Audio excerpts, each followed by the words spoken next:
Assalamu alaikum everyone. I hope everyone is doing good. Guys, I'm Zubair Salim, a tutor by profession. Guys, आप लोगों ने ये बात तो सुनी होगी कि जो टीचर्स हैं उनका बहुत इंपॉर्टेंट रोल होता है to transform the character of their students.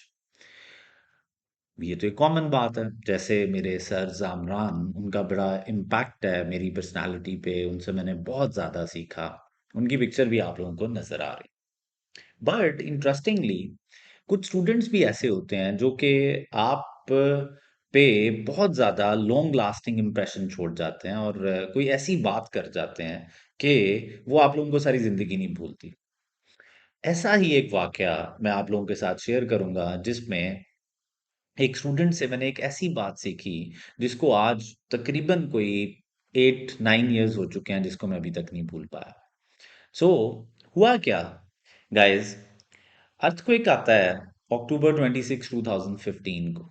अब अर्थक्वेक एक बहुत ज़्यादा स्केरी चीज़ है। लोग यूजुअली बहुत ज़्यादा डर जाते हैं जब ये अर्थक्वेक आता है। तो हम लोग थे अपने कॉलेज में। हमारा जो कॉलेज है वो 6 फ्लोर बिल्डिंग है। अब इट्स अ टॉल बिल्डिंग। तो एक हल्का सा भी जो अर्थक्वेक का जो जॉल्ट होता है, जो अर्थक्वेक होता है, वो बहुत ज़्यादा स्ट्रांग फील होता है आपको। अब बहुत ज़्यादा स्ट्रांग फ़ील हो रहा था कि यार ज़रा इसको सीरियसली लेना पड़े, और बंदे को बहुत ज़्यादा डर लगता है। So it was a scary. अब जब अर्थक्वेक आया तो हम लोग थे फैकल्टी रूम में। तो मैं और मेरे सर ज़ामरान निकले बाहर कि यार बिल्डिंग को इवैक्यूएट करना है। ऐसे में जो मैनेजमेंट थी वो भी एक्टिव थी, तो वो जल्दी-जल्दी बच्चों को कह रहे थे कि बिल्डिंग को इवैक्यूएट करें। और इस इतने टाइम में जो अर्थक्वेक है वो आपको काफ़ी ज़्यादा स्ट्रॉन्ग फील होना शुरू हो गया था कि यार ज़रा काफ़ी ज़्यादा जो उसकी स्ट्रेंथ है या जो शिद्दत है वो काफ़ी ज़्यादा थी। हुआ क्या, जब हम लोग बाहर निकले तो पूरी की पूरी जो क्लासेस थी वो सारी खाली हो गई थी, और स्टेयर्स के थ्रू सारे के सारे बच्चे जा रहे थे। लिफ्ट्स अलाउड नहीं होती कि आप यूज़ करें ड्यूरिंग अर्थक्वेक। अब पूरा का पूरा रश लगा हुआ है स्टेयर्स पे, लोग फंस रहे हैं, बच्चे फंस फंस के नीचे घुस जाने की कोशिश कर रहे हैं। अब ऐसे में मैं सर जामरान की तरफ देखता हूँ और मैं सर जामरान से पूछता हूँ कि सर क्या करना चाहिए। तो सर जामरान ने कहा यार अच्छा नहीं लगता, बिल्कुल बच्चों के बीच में घुसना बिल्कुल अच्छा नहीं लगता। तो मेरा ख़्याल है कि यहीं पे खड़े होके कलमे पढ़ लेने चाहिए।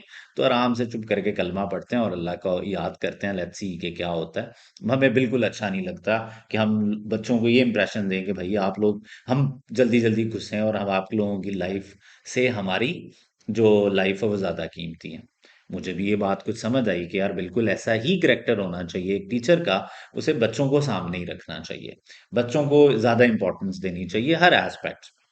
तो मुझे लगा कि बिल्कुल ठीक कह रहे हैं, और हम लोग कलमा पढ़ना शुरू हो गए और बड़े आराम से देख रहे थे। और सोच भी रहे थे कि कुछ भी बुरा हो सकता है। अल्लाह का शुक्र है कुछ नहीं हुआ। ऐसे में हमारे साथ एक स्टूडेंट आके खड़ा हो जाता है और वो भी बहुत ज़्यादा काम था। अब तकरीबन ये को 90 सेकंड्स, 60 सेकंड्स या मे बी 2 मिनट्स लगे होंगे।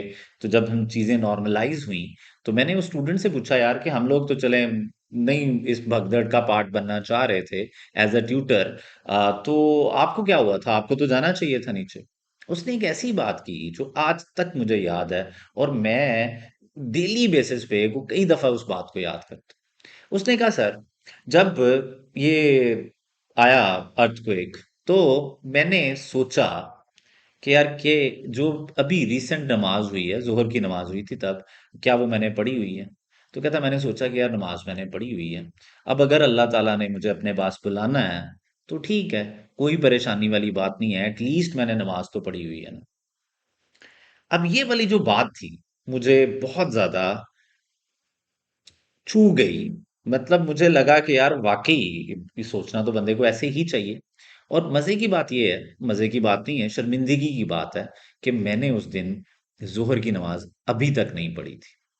तब मुझे लगा यार कि अगर मैं भी इस टाइम पे अगर कुछ ऐसा हो जाता है, जैसे कि आप लोगों को बैकग्राउंड में बिल्डिंग्स नज़र आ रही हैं, अगर ऐसा कुछ हो जाता तो मैं अगले जो मेरी जर्नी है, जो कि इंटरनल जर्नी है, जो कि ना ख़त्म होने वाली जर्नी है, उसमें यार मैं किस तरह की अपने करैक्टर को लेके जाता, मैं अल्लाह ताला को क्या शक्ल दिखाता कि जो रीसेंट बिल्कुल मेरे मरने से पहले जो हुई है नमाज़, क्या वो मैंने नमाज़ पढ़ी है? तो मुझे ये वाली बात बहुत ज़्यादा क्या कर गई, मुझे मेरे पे एक बहुत ज़्यादा लॉन्ग लास्टिंग इम्प्रेशन छोड़ गई। और आज भी जब भी नमाज का टाइम होता है और मैं थोड़ा-सा लेज़ी हुआ होता हूँ, मुझे लगता है कि यार टाइम गुज़र रहा है, मैं लेज़ी हूँ, मेरा नमाज़ पढ़ने को दिल नहीं करता, तो गाइज़ मैं आज भी उस बच्चे की बात याद करता हूँ कि यार ये ज़ुबैर, हो सकता है कि ये जो नमाज़ है, ये तुम्हारी ज़िंदगी की लास्ट नमाज़ हो। ये quite it it is quite possible. अगर ये पॉसिबल नहीं भी है, तो फिर भी एक दिन तो आना है ना कि जब तुमने आखिरी नमाज़ पढ़नी है और उसके बाद अल्लाह ने तुम्हें अपने पास बुला लेना है और ये नमाज़ का टाइम दोबारा नहीं आना। तो उस टाइम पे मुझे, जब मैं लेज़ी हो रहा होता हूँ, नमाज़ नहीं पढ़ रहा होता, तो मैं इस बात को इतना स्ट्रॉन्गली याद करता हूँ, मैं इमेजिन करता हूँ बैठ के कि यार बिल्कुल इसी तरह जिस तरह आप लोगों को बैकग्राउंड पे पिक्चर्स नज़र आ रही हैं, एग्ज़ैक्टली ऐसा ही हो जाऊँगा मैं, अगर अल्लाह ताला की तरफ से हुक्म आ गया कि भाईजान बस बुलावा आ गया आपका, चलें। तो फिर मुझे लगता है कि यार आखिरी नमाज़ हो सकता है मेरी और मुझे पढ़ लेनी चाहिए। तो बच्चों से, मतलब बंदा किसी से भी सीख सकता है, टीचर्स ऑब्वियसली आपको सिखाते हैं, बट समटाइम्स स्टूडेंट्स भी ऐसी बात कर जाते हैं और स्टूडेंट्स का करैक्टर भी ऐसा होता है कि जो कि बहुत ज़्यादा लॉन्ग लास्टिंग इंप्रेशन छोड़ के जाता है। अब मुझे बताएं कि क्या आप लोगों की लाइफ में कोई ऐसी सोच है जो कि आप लोगों को ट्रिगर करती है कि आप अच्छे काम करें, जो आप लोगों को ट्रिगर करती है कि आप नमाज पढ़ें? क्या आप लोगों ने बहुत स्ट्रांगली सोचा है कि आप लोगों ने भी मर जाना है और इसको बात को लेके आप लोग कोई अच्छे काम कर रहे हैं? Please do share your experience as well. Thank you so much. Stay blessed. अल्लाह हाफिज।